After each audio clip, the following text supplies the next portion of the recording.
اور ناظرین اس کے ساتھ ہی وقت ہوا چاہتا ہے ہمارے سیگمنٹ کا جس کا نام ہے نور ارشادات نبوی صلی اللہ علیہ وآلہ وسلم. ہمارے ساتھ موجود ہیں ہماری بہن محترمہ تسنیم اختر. تسنیم پروگرام میں آپ کا خیر مقدم کرتے ہیں. بہت شکریہ. آج کیا کہیں گی؟ آج کی ہماری حدیث جو ہے اس کا تعلق جو ہے مسلم شریف سے ہے. صحیح. کتاب صوم کہ اگر روزے دار کو کھانے کی دعوت دی جائے تو وہ یہ کہہ سکتا ہے کہ میں روزے سے ہوں. صحیح.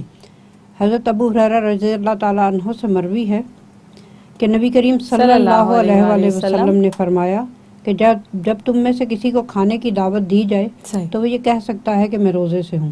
بالکل ٹھیک. اچھا، اب اس میں تھوڑی سی جو پابندی ہے وہ رمضان کے حوالے سے تو یہ ہے کہ رمضان کا روزہ آپ قطعاً افطار نہیں کر سکتے کسی بھی صورت میں. لیکن اگر آپ کا نفلی روزہ ہے اور دعوت دینے والا بہت شد و مت سے دعوت دے رہا ہے اور آپ کو بھی بھوک بہت ستا رہی ہے تو پھر آپ اس روزے کو افطار بھی کر سکتے ہیں. کیونکہ اسی حوالے سے ایک ولی اللہ کا بھی طرز عمل ہے کہ انہوں نے ایک بار کسی کی فرمائش پہ ان کے ایک چاہنے والے نے بہت اصرار کیا کہ بھئی وہ ان کے ساتھ کھانا تناول فرمائیں تو انہوں نے کھانا تناول فرما لیا.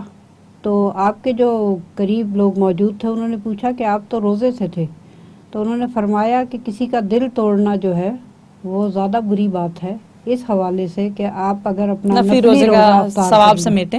اس سے زیادہ ضروری ہے کہ آپ دوسرے کا دل رکھیں اور کیونکہ اللہ کریم بھی اسی بات کی حوصلہ افزائی فرماتے ہیں اور اسی بات پہ اللہ پاک کا اجر و ثواب کا وعدہ بھی ہے کہ اگر آپ کسی کا دل نہ توڑیں. بالکل. اچھا، یہ تو آپ بات کر رہی تھیں دعوت کے حوالے سے، ٹھیک ہے، لیکن اگر ہم بات کرتے ہیں بد کلامی کی یا بدمزگی کی روزے میں اگر ایسا ہو جاتا ہے تو اس حوالے سے کیا ہدایات ہیں ارشادات نبوی صلی اللہ علیہ وآلہ وسلم میں؟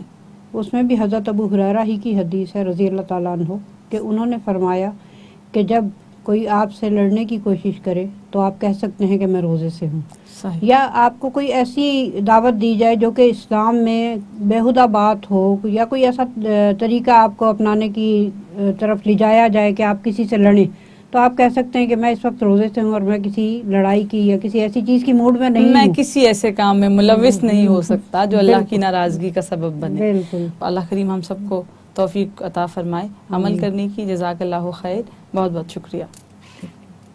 مدحت کیوں